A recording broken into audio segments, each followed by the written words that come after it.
ఓటర్కు సంబంధించిన సమాచారాన్ని తాను పోలింగ్ ఆఫీసర్ ఆ రిజిస్టర్లో వేలిముద్రన్నా ఓటర్ వేలిముద్ర లేదా సంతకమన్నా తీసుకుంటాడు రిజిస్టర్లో. ఈ రిజిస్టర్ నింపేది పోలింగ్ ఆఫీసర్, కానీ తనిఖీ చేసేది ఏజెంట్. అవసరమైతే తాను అభ్యంతరం చెప్తాడు. ఇది ప్రొసీజర్. పోలింగ్ ముగిసిన తర్వాత, అయిపోయిన తర్వాత ఫామ్ 32 అని ఉంటుంది. ఫామ్ 32ను నింపి ఆ బూత్లో ఎన్ని ఓట్లు వచ్చాయి అన్నదాన్ని రికార్డు చేస్తారు. బూత్లో ఉండే అధికారి ఆ రికార్డును ఏజెంట్కు ఇవ్వాల్సి ఉంటుంది. అంతేకాకుండా ఏజెంట్ నుంచి ఒక రిసిప్ట్ కూడా తీసుకుంటాడు ఆ ప్రిసీడింగ్ ఆఫీసర్. ఆ రికార్డుతో ఈ రిసిప్ట్ను కూడా జత చేయాలి.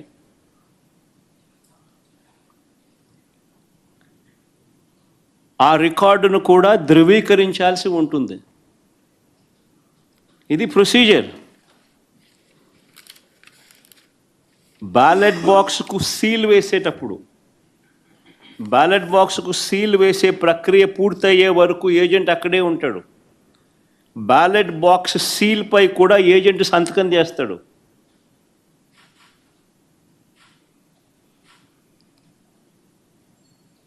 బ్యాలెట్ బాక్స్కు సంబంధించి సీల్పై కూడా ఏజెంట్ సంతకం తీసుకుంటారు. మరి నేను అడుగుతా ఉన్నా, మళ్ళీ ఇవన్నీ జరిగాయా అని అడుగుతా ఉన్నా.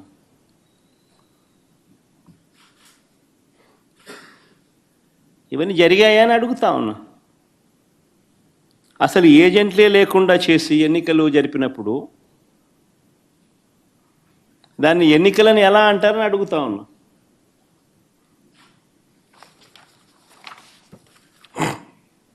నిజంగా డెమోక్రసీలో ఉన్న ప్రతి ఒక్కరూ కూడా దీని గురించి ప్రశ్నించకపోతే, దీని గన ప్రజాస్వామ్యాన్ని కాపాడుకోలేకపోతే, గొంతు విప్పకపోతే ప్రజాస్వామ్యం ఇంకా బతకదు. అధికారంలో ఉన్న పార్టీ ఈ మాదిరిగా ఎన్నికలు నిర్వహిస్తే ఎన్నికలు అన్నది ఇంకా హాస్యాస్పదమే అవుతాయి. ఎన్నికలు పెట్టాల్సిన ఎన్నికలు ఇంకా ఏం జరపాల్సిన పనులా, ఇంకా మన ఇష్టం గుద్దుకోవడమే.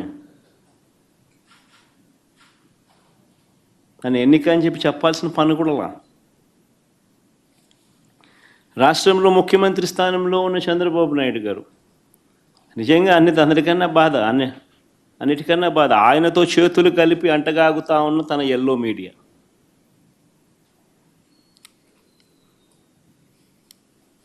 వీరి ఎజెండా ఏమిటి అని అంటే ప్రజలకు మంచి చేయడం కాదు,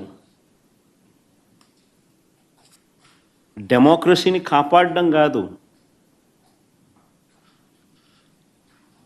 ప్రజలకు పాలకులు మోసం చేస్తే వాటిని ప్రశ్నించడం కాదు.